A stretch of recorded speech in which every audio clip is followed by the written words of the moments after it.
Bonjour à tous, je m'appelle Marinette, j'espère que vous allez bien. Aujourd'hui, j'aimerais vous raconter une histoire. Avant de commencer, merci de vous abonner à notre chaîne et d'activer la petite cloche à côté pour ne pas rater nos dernières vidéos. Il y avait une petite fille. Un jour, elle a réfléchi. Mon prénom m'a été donné par ma mère. Et le prénom de ma mère lui a été donné par ma grand-mère. Alors, qui a donné des noms aux animaux? Comment savons-nous que le nom d'un cerf est cerf et qu'un lapin s'appelle lapin? Si les noms des animaux ont été donnés par une personne, cette personne doit être exceptionnellement brillante et avoir des connaissances. Sinon, comment cette personne a-t-elle pu donner des noms à autant d'animaux? Qui était-elle? La petite fille ne parvenait pas à le découvrir. En fait, je suis la petite fille en question. Quand j'ai grandi, j'ai lu la réponse à mon interrogation dans la Bible. L'Éternel Dieu forma de la terre tous les animaux des champs et tous les oiseaux du ciel. Et il les fit venir vers l'homme, pour voir comment il les appellerait, et afin que tout être vivant portât le nom que lui donnerait l'homme. Et l'homme donna des noms à tout le bétail, aux oiseaux du ciel et à tous les animaux des champs. Mais pour l'homme, il ne trouva point d'aide semblable à lui. Genèse, chapitre 2, versets 19 à 20. Ce n'est qu'alors que j'ai su que la personne qui avait donné des noms aux animaux n'était pas quelqu'un d'extrêmement bien informé ou un grand homme, mais la première personne vivante que Dieu avait créée, Adam. Puisqu'Adam n'a pas passé un seul jour à étudier, comment a-t-il pu faire cela? Je me suis posé la question jusqu'au jour où j'ai lu un passage dans un livre disant « Il y a une phrase clé dans cette partie de l'Écriture. Comment il les appellerait et afin que tout être vivant portât le nom que lui donnerait l'homme. » Alors, qui a nommé toutes les créatures vivantes? C'est Adam, pas Dieu. Ce verset montre à l'humanité que Dieu a donné l'intelligence à l'homme quand il l'a créé.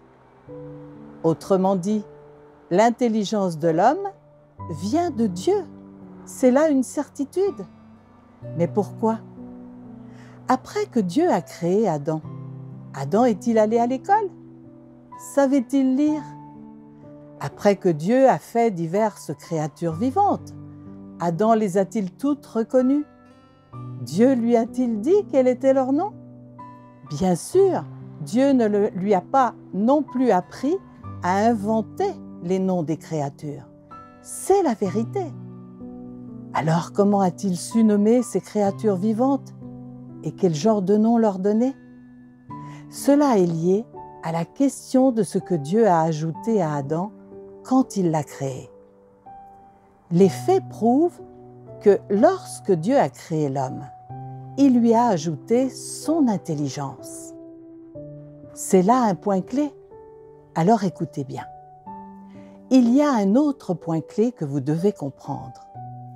Après qu'Adam a nommé chacune de ces créatures vivantes, leurs noms ont intégré le vocabulaire de Dieu. Dieu a créé l'homme, a insufflé la vie en l'homme et lui a aussi donné une partie de son intelligence, de ses capacités et de ce qu'il a et est. Après que Dieu a donné toutes ces choses à l'homme, l'homme a pu agir de façon indépendante et réfléchir par lui-même. Aux yeux de Dieu, cela découlait de l'intelligence qu'il avait accordée à l'homme. Dieu l'a vu comme une bonne chose, une chose positive.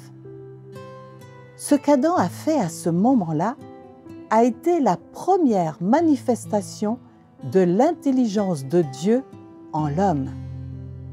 Cela a été une belle manifestation du point de vue de Dieu. Ce que je veux vous dire ici, c'est que Dieu a ajouté dans l'homme une partie de ce qu'il a et est, et de son intelligence, afin qu'il soit la créature vivante qui le manifeste.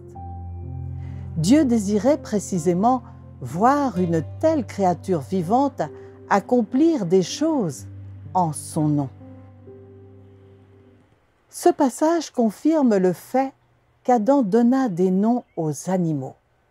Il s'avère que Dieu a donné l'intelligence à Adam pour qu'il puisse le faire. Quand Dieu a créé Adam, Dieu lui a ajouté l'intelligence afin qu'il puisse faire quelque chose indépendamment. Adam n'a lu aucun livre et Dieu ne lui a pas appris comment nommer les animaux. Mais Adam a clairement nommé toutes sortes d'animaux.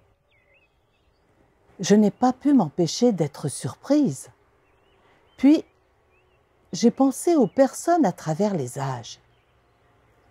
Qu'ils soient présidents de la République ou civils, quel que soit leur point fort et leurs dons, quelle que soit l'importance de leur réalisation ou de leur contribution à la société, leur intelligence venait de Dieu.